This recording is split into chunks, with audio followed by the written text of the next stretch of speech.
ابھی گیا ہوا تھا سندھ کے سفر میں، واپسی پر میں ملا معین اختر، وہ جو بڑا مشہور آدمی نہیں ہے سٹیج اور ٹیلی ویژن وغیرہ کا، اس سے میری ملاقات ہوئی. تو وہ مجھے اپنی کارگزاری سنانے لگا. اب ماشاءاللہ 5 وقت نماز پڑھتا ہے اور تبلیغ میں تھوڑا تھوڑا وقت لگا رہا ہے. وہ مجھے اپنی کہانی خود سنانے لگا کہ میرے پاس تبلیغ والے آتے تھے تو میں ان کو نا قریب ہی نہیں لگنے دیتا تھا اور ان کو بھگا دیتا تھا. باہر سے ہی کہلوا دے، اندر سے کہلوا دیتا بھائی کوئی نہیں، ریکارڈنگ پہ گئے، شوٹنگ پہ گئے، ہوتا میں اندر تھا. کہ ایک دفعہ ایسا ہوا کہ ادھر سے میری گاڑی آئی، ادھر سے ان کی گاڑی آئی، تو آمنا سامنا ہو گیا. تو مجھے اس وقت انکار کرنا مشکل ہو گیا. میں نے کہا جن کو ایسا سبق سکھاؤں گا پھر کبھی لوٹ کے میرے پاس نہیں آئیں گے. تو میں ان کو لے کر گیا اور کپڑے بدلے، اور رات 10 بجے سے لے کر صبح 4 بجے تک میں مسلسل بولتا گیا اور وہ چپ بیٹھے سنتے رہے 6 گھنٹے. کتنا بڑا ظرف تھا ان سننے والوں کا، کتنا بڑا ظرف تھا.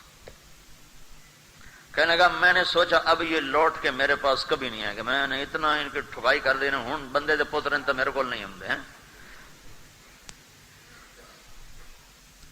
کہنے گئے میری عادت ہے کہ میں قرآن پڑھتا ہوں، 1 سطر پڑھوں، 2 سطر پڑھوں، پڑھتا ہوں 3، لیکن جب میں قرآن پڑھتا ہوں تو اس طرح پڑھتا ہوں کمرہ بند ہوتا ہے اور میرے کمرے میں کوئی داخل نہیں ہو سکتا، اور میں بالکل پوری تھما تن گوش ہو کر اور متوجہ ہو کر میں قرآن پڑھتا ہوں. کہ اس بات کے چند دن گزرے تھے تو میں قرآن پڑھ رہا تھا تو یہ آیت میرے سامنے آئی، وَلْتَكُمْ مِنْكُمْ أُمَّةٌ يَدْعُونَ إِلَى الْخَيْرِ وَيَأْمُرُونَ بِالْمَعْرُوفِ وَيَنْهَوْنَ عَنِ الْمُنْكَرِ وَأُولَئِكَ هُمُ الْمُفْلِحُونَ. تم میں ایک جماعت ایسی ہونی چاہیے جو بھلائیوں کی دعوت دے، برائیوں سے روکے، اور یہی لوگ کامیاب ہیں. کہنے لگا جب میں نے یہ آیت پڑھی تو میری چیخ نکلی اور میں نے رونا شروع کیا، اور میں اتنا رویا کہ میں کانپ رہا تھا اور میری چیخیں نکل رہی تھیں اور میری ہچکیاں بند گئیں، اور مجھے لگتا تھا کہ میں دیوار میں ٹکر ماروں کہ میں نے کیا کیا، میں نے ان لوگوں کے ساتھ یہ کیا کیا، یہ تو قرآن کہہ رہا ہے کہ یہ کام تمہارا ہے. تو کہا میں باہر نکلا، اس کا ملازم غلام نبی، اس نے کہا غلام نبی ہوگا، تو میں نے اس سے کہا غلام نبی مجھے وہ بندے پیدا کر کے دو جہاں سے بھی پیدا کرنے ہیں. وہ کہے سرکار مجھے کیا پتا کون تھے، کہاں سے آئے. کہا میں بے قرار. پھر یہ اللہ کا فضل ہے، تبلیغ والے چھوڑتے تو ہیں نہیں. کہ چند دن گزرے تو وہ خود ہی آ گئے. کہا جی یہاں سے گزر رہے تھے، ہم نے کہا آپ کو ملتے جائیں. میں نے کہا میں تو تمہارے انتظار میں تھا اور میری بھول تھی، مجھے تو پتہ ہی نہیں تھا کہ میرا اللہ مجھے کہہ رہا ہے کہ اللہ کا پیغام لوگوں تک پہنچاؤ، میں تمہارے ساتھ ہوں.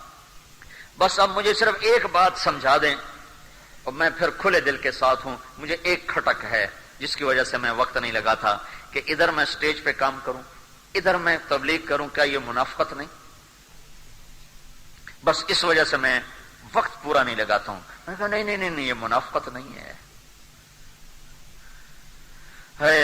یہ ایمان کی کمزوری ہے، یہ منافقت نہیں ہے. اور گناہ کی وجہ سے نیکی کو چھوڑ دینا، اس کا نام تو حماقت ہے، نہ کہ منافقت. میرا کالج کا دوست تھا، مر گیا، اللہ اس کی بخشش کرے. بڑی غلط زندگی تھی اس کی، بہت غلط. تو اللہ نے میرا اس کا ٹاکرا کروایا، تو اللہ نے اس کا چلہ لگوایا. بڑی مالدار فیملی تھی، اکلوتا تھا. تو اس کی ہر شے چھوٹ گئی، صرف ایک شراب رہ گئی تھی، وہ بھی روزانہ نہیں، جب کبھی ملتی تو پھر چھوڑتا نہیں تھا. ویسے روز نہیں پیتا، باقی ہر گندگی سے وہ نکل گیا تھا. اور نماز اور تہجد اور چلہ اس کا ایک لگا تھا. داڑھی نہیں رکھی تھی. تو میں سے کہتا تھا بھائی اب شراب بھی چھوڑ دے. کہتا سن 2000 میں 4 مہینے لگاؤں گا، داڑھی رکھوں گا، حج کروں گا، شراب بھی چھوڑ دوں گا. تو خیر وہ تو الگ کہانی ہے. تو وہ مجھے کہنے لگا کہ ایک دفعہ میں نشے میں گرا پڑا تھا، تو پولیس ساری جانتی تھی اس کو، تو وہ مجھے پولیس اٹھا کے نہ لے گئی. جب صبح میری آنکھ کھلی تو میں حوالات میں تھا. تو فجر کا وقت ہو رہا تھا. میں نے کہا بھائی لوٹا پانی دو، میں نے نماز پڑھنی ہے. تو سپاہی ہنسنے لگے کہ ساری رات تو نے کرتوت کیا کیا جو اب نماز پڑھتا ہے. تو میں نے کہا جب گناہ کیا ہے تو کوئی نیکی کر کے دھو نہیں اپنے گناہ کو. یہ عجب دستور ہے، تیری نماز کا کیا فائدہ، تو سود کھاتا ہے. او بھائی پڑھنے دو خدا کے اللہ کے بندے. یہ کہاں لکھا ہے کہ اگر تم سود کھاتے ہو تو نماز چھوڑ دو، اگر تم جھوٹ بولتے ہو تو ذکر چھوڑ دو؟ یہ کہاں لکھا ہوا ہے؟ اتبع السیئۃ الحسنہ. میرے نبی نے کہا گناہ ہو جائے تو نیکی کر، گناہ ہو جائے تو نیکی کر. اور ان الحسنات یذهبن السیئات، اگر گناہ ہو رہے ہیں تو نیکیاں شروع کر دو، ایک وقت آئے گا نیکیاں تمہارے گناہوں پہ چھا جائیں گی۔ یہ تو منافقت نہیں ہے، اور بلکہ یہ تو عین حکم ہے کہ تم عمل نہیں کرتے پھر بھی دعوت دو، پھر بھی دعوت دو۔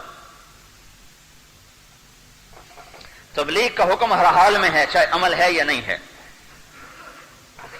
تو وہ میں نے کہا تمہارے سامنے جنید جمشید کی مثال نہیں، وہ گاتا بھی رہا اور تبلیغ میں بھی جاتا رہا، تو ایک دن اس کی نیکی اس پر گانے پر غالب آ گئے، کہنے لگے ہاں یہ بات تو ٹھیک ہے، وہ رہنے دو یار۔ وہ کہنے لگا امریکہ میں نا یہ 4 مہینے لگا کے، جنید 4 مہینے لگائے اور پھر شیو کرا دی اور پھر گانا شروع کر دیا، اور وجہ اس کی کوئی گانا نہیں تھا، معیشت تھی اس کو۔ مجھے اس نے بتایا کہ میرے پاس کوئی کاروبار نہیں اور مجھے کچھ آتا نہیں، میں کہاں سے کھاؤں، میں مجبور ہو کے پھر سٹیج پہ چلا گیا ہوں۔ تو کہنے لگا امریکہ میں ہم دونوں پروگرام کر رہے تھے، تو ایک آدمی مجھ سے کہنے لگا یہ کیا منافق ہے، کبھی داڑھی رکھتا ہے، کبھی شیو کرتا ہے، کبھی تبلیغ کرتا ہے، کبھی گانے گاتا ہے۔ تو میں نے اس سے کہا بھائی اس کی اور شیطان کی جنگ ہو رہی ہے، تم دعا کرو کہ اللہ اس کو اس کے شیطان پہ فتح نصیب فرمائے۔ تو میں نے کہا جو نصیحت تو ادھر کر رہا ہے یہی اپنے لیے کرنا، کہ تو تبلیغ کر اور پھر دعا کر یا اللہ میرے شیطان پر مجھے فتح عطا فرما۔ کہنے لگا مولانا صاحب اگر آج مجھے کوئی حلال کام مل جائے میں اس پہ لعنت بھیجوں، مجھے کوئی راستہ نظر نہیں آ رہا۔ تو یہ تو اس امت کو قرآن نے پیغام دیا ہے کہ جاؤ میرے پیغام کو لے کے پھرو۔ پھر اس نے اللہ کے فضل وہیں 3 دن ایسے مہینے 3 دن لگانے کا اس نے ارادہ کیا کہ میں 3 دن کے لیے نکلوں گا، لیکن جماعت میری کہیں قریب رکھیں دور نہ رکھیں۔ تو ہمیں دعوت کا کام اللہ دے رہا، وَتَوَاصَوْا بِالْحَقِّ، جاؤ حق کی دعوت دو۔ دعوت واحد عمل ہے جس سے چیز پھیلتی ہے، برائی کی ہوگی برائی پھیلے گی، اچھائی کی، یہ مارکیٹنگ ہے۔ دعوت کا ہے مارکیٹنگ، آج کل جو لفظ مارکیٹنگ، جو ہمارا سودا بیچو، ہمارے گاہک بناؤ، ہمارے مارکیٹ بناؤ، ہمارے سودے کے بیچنے کے لیے تم اس کے فضائل سناؤ۔ تو پھر وہ بڑے بڑی تنخواہوں پہ لوگ نوجوان رکھے جاتے ہیں جو بڑے سوٹڈ بوٹڈ ہو کر بڑے الفاظ کی وہ لاتے ہیں، عجیب عجیب، اس کے اوپر نیچے ملا ملو کے لوگوں کو بیوقوف بنائے، انہوں کو اصل میں اپنے پیسے کھڑے کرنے ہوتے ہیں۔ تو یہ اسی کا نام تبلیغ ہے، اسی کا نام تبلیغ ہے کہ وہ اپنا سودا بیچ رہے ہیں، ہم اپنا سودا، کہ بھائی اللہ کی مان لو، اللہ کے رسول کی مان لو، دنیا اور آخرت اپنی بنا لو،